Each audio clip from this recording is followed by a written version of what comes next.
So mga tol, matapos pong matalo ang kababayan natin na si Mike Magic Plania via unanimous decision sa laban niya kahapon na ginanap sa Amerika kontra sa WBC Continental Americas Champion at number 2 contender sa IBF at number 6 contender naman sa WBC Featherweight na si Omar Trinidad. So may tatlong Pinoy nga din po ang napalabang kahapon mga tol sa bansang Japan at lahat po ng Pinoy mga tol walang nakalusot, lahat po sila talo. Si Michael kasama, pinahinto ng Hapon na si Kenji Fujita sa round 9. Nadepensahan po ng Japanese yung titulo niyang WBO Asia Pacific Featherweight. Si Alvin Kamiki naman mga tol, natalo via unanimous decision sa Hapon na si Sento Ito sa kanilang 8-rounder bout. Habang si Lawrence Dumamag naman mga tol, tinalo din siya via unanimous decision ng Hapon na si Yukiya Limora. Inalat nga po yung mga kababayan natin, bawi na lang sila sa susunod.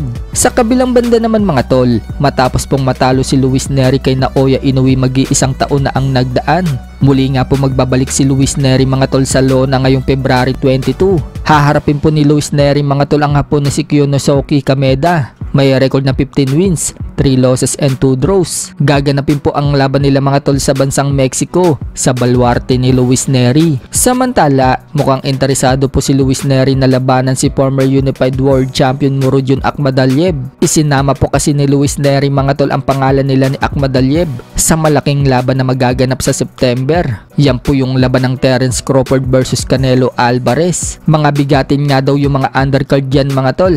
Ang mga posibleng undercard, itong sina Ryan Garcia versus Devin Haney, Conor Benn versus Chris Eubank Jr., Shakur Stevenson versus William Cepeda, at Anthony Joshua versus Deontay Wilder. Kaya sinama po ni Luis Nery mga tol ang pangalan niya. Gusto niya makasama sa card na yan. Retweet yan ni Luis Nery mga tol at sinabi niyang Nery versus Akhmadaliev. Sa ibang banda naman mga tol, top 2 contender sa WBO Super Bantamweight Division na si Carl-James Martin nagpost ng video mga tol na nagsha-shadow boxing siya at sa bansang Singapore daw yan.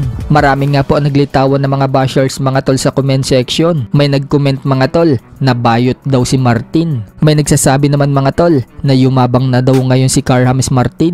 At dahil dyan mga tol, nag-comment po ang nanay ni Carl-James Martin at ipinagtanggol si Wonderboy sa mga bashers nito. Wika nga po ng nanay ni Martin mga tol sa comment, "I'm just happy to my son. He is just a jolly fellow." Madalas, pinagkakamalan siyang mayabang at bayot at kung ano-ano. But no, he is just a happy person. He always makes me laugh all the time. Sa ibang balita naman mga tol, mukhang nagkatotoo po ang bali-balita na makakalaban ni Ryan Garcia sa buwan ng May ang bata ng MP promotion na si Isaac Pitbull Cruz. Nireveal na po kasi ni Salvador Rodriguez mga tol ng ESPN na plano daw ang Ryan Garcia versus Isaac Pitbull Cruz at Devin Haney versus Jose Ramirez sa buwan ng May. So ang hihintayin na lang po natin dyan mga tol, ang official announcement. Kaya yan po ang aabangan natin.